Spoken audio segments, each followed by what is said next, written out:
your first loss of the season, I can imagine those never feel good. When you go months without receiving one, what was it like in the locker room after the game? It was it was a very disappointed locker room. It was hard for the guys. It was emotional. Our guys haven't had to suffer a loss together. They haven't seen how we've reacted after a loss. We haven't seen how they've reacted after a loss, and it was a very, very disappointed locker room because we know we could have played so much better. We have been playing so much better.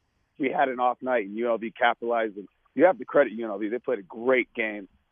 We played, we fought so hard in that second half. But again, it comes down to everything that everyone saw. Missed free throws and missed layups, and to UNLV's credit, like I said, they played a great basketball game. Dave, I appreciate the fact that as you were going through the line in the post-game handshake, how much you were congratulating the staff of UNLV for the big win. When you broke down the film, you had a chance to look at it. What was, I guess, would you say, of all the stuff that hurt you, what really stood out as hurting you the most in that loss? Probably our offensive rhythm. We've been playing so well, playing inside out, whether that's through a post touch, whether that's through driving in the paint and kicking it. To us offensively, we probably played what we call umbrella basketball, which means the ball's kind of swung around the perimeter. We don't have a lot of space to hit gaps. So offensively was probably the most, it was probably the most disappointing, you would say, from a coaching standpoint, on us not being able to penetrate their defense, get a lot of easy shots. The reason we didn't shoot so well from three is that we had to take so many hard ones. The normal shots we've been getting all season, we did create for one another. And then defensively, in the first half, they made some hard shots, don't get us wrong, but we could have played so much better defensively in that first half. They shot like 55% from the floor in the first half. Now, in the second half, they went 11 minutes without a field goal. So, obviously, the defense picked up in the second half. But, again, it's all the little things. It's all the little things from, a free throw lane violation in the second half when one of their players missed a 1-on-1 that we've never had all season. So those are the things as a coach you get extremely disappointed by when you go back and you look at the film.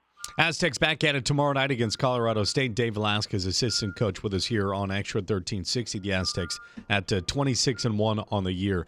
Dave, you really set us straight on Friday. I appreciate what you said about the decision to hang the banner during the season. It's to make sure that the guys who earned it, the seniors that will not be around next year, it could be hard to get everybody back together at the same time, why you did it this year, and that made perfect sense to me. I know the question's going to be asked, so we'll ask you, did you think at any sort of distraction to your team getting off to the right start in the first half, hanging a banner before the game, or potentially adding bulletin board material to UNLV?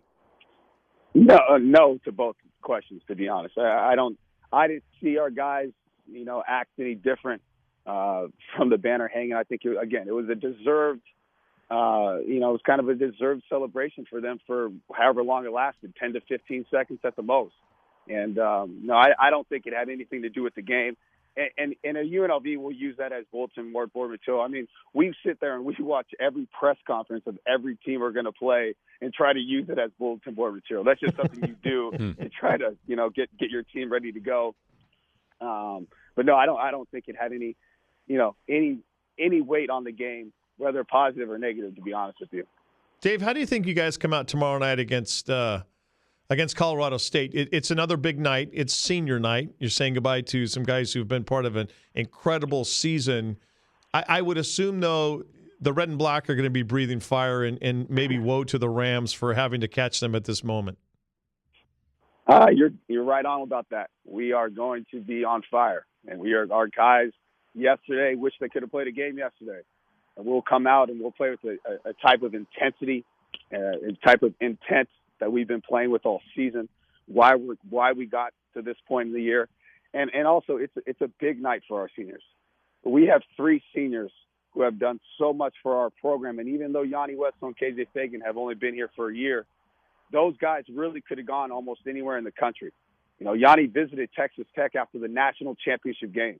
He chose to come to San Diego State. He believes in the staff and the players that he can come here and do something special. And he's had a really special season so far.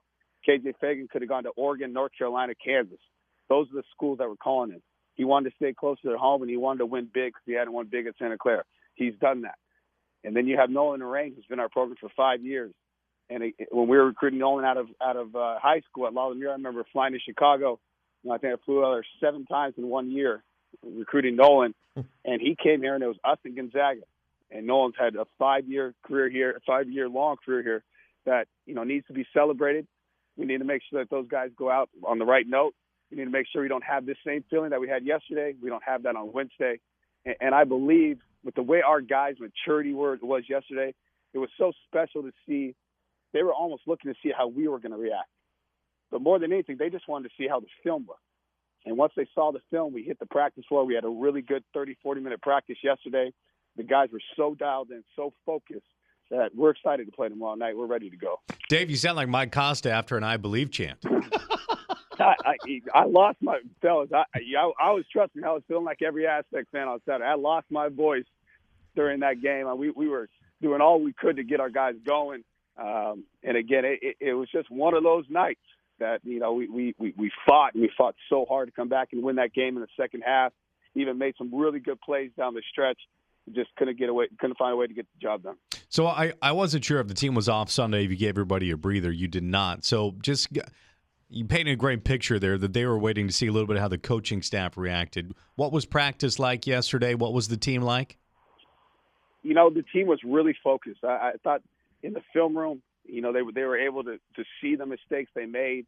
They were able to see, a lot. What we did as a staff is we showed them how they looked on Saturday, and then we showed them how good they looked last Sunday versus Boise. And it was on both ends of the floor. Hey, let's just get back to being who we are. What happened? Why did we look like this? What was going on out there? And they were able to give, really mature answers on what they saw when they were on the floor and how we can correct it.